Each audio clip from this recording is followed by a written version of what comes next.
গত প্রায় 40 বছর ধরে কাশ্মীরে যে এই ধরনের টেররিজম চলছে তাতে প্রায় আমাদের কয়েক হাজার জওয়ান শহীদ হয়েছেন।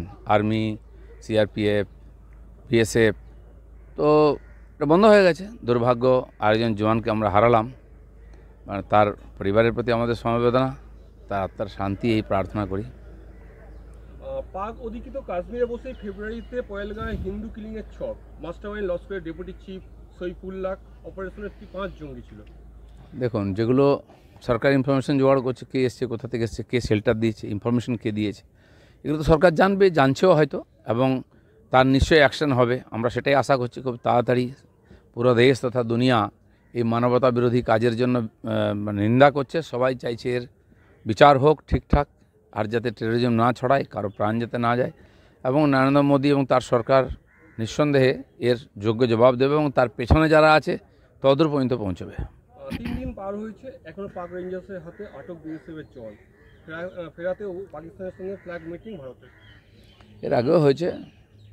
বর্তমান অভিমন্যু বর্তমানের কথা আপনারা জানেন, তিনি তো ফাইটার পাইলট ছিলেন। তাকে আর অক্ষত অবস্থায় সরকার ফিরিয়ে নিয়ে এসেছিল ডিপ্লোমেসি করে। আর এটা তাই হবে, ডিপ্লোমেসিতে না হলে অন্য রাস্তা খোলা আছে, আর ফিরবেই আমাদের জওয়ান। আরএসএস প্রধান মোহন ভাগবতজি বলছেন এটি ধর্ম অধর্মের লড়াই। যারা নিহত হয়েছেন তাদের প্রথমে তাদের ধর্ম সম্পর্কে জিজ্ঞাসা করা হয়েছিল। একজন হিন্দু কখনো এটি করবে না, কারণ ধৈর্যশীল, দেশ শক্তিশালী হওয়া উচিত। নিঃসন্দেহে যে ধরনের তারা পরিষ্কার করে দিয়ে তাদের মানসিকতাকে, সেটা দুনিয়া দেখেছে। নিন্দা হচ্ছে সব জায়গায়। তো একটা সম্প্রদায়কে টার্গেট করা হচ্ছে ওখানে। এর আগেও হয়েছে, পণ্ডিতরা হিন্দু ছিলেন, তাদেরকে মেরে তাড়ানো হয়েছে। 30 বছর আগে, 35 বছর আগে তারা চলে এসেছেন ওখান থেকে। আর ইচ্ছাকৃতভাবে এটাকে হিন্দু শূন্য করে পাকিস্তানের সঙ্গে মিশিয়ে দেওয়ার চেষ্টা। পশ্চিমবাংলায়ও মুর্শিদাবাদের ঠিক একই চেষ্টা হয়েছে, হিন্দুদের আক্রমণ করে হিন্দু শূন্য করার চেষ্টা চলছে।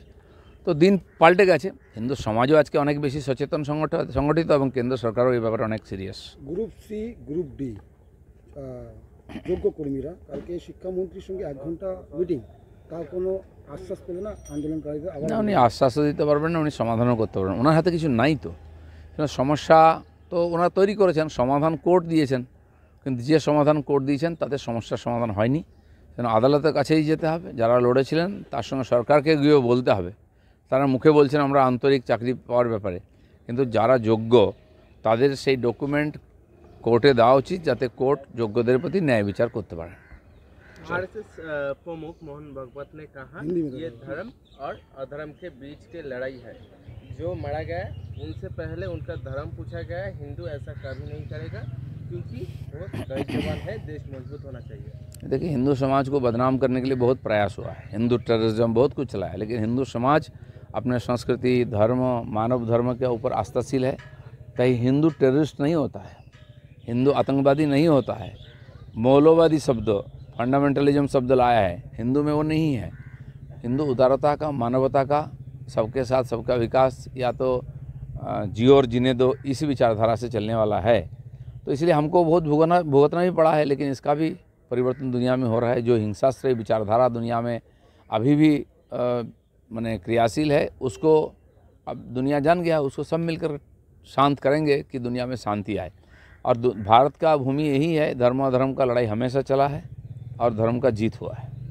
जम्मू कश्मीर के राज्यपाल ने सेना प्रमुख ने मुलाकात की। कहाँ हर अपराधी के तलाश के जाने चाहिए। बिल्कुल तलाश होगा, और यहाँ नहीं तो पाकिस्तान में जाकर तलाश होगा। उनके जो आका है, उनके जो भेजने वाले, उनको प्रशिक्षण देने वाले हैं, मदद देने वाले हैं, सबका और मुखौटा निकाल कर सबको सामने लाया जाएगा।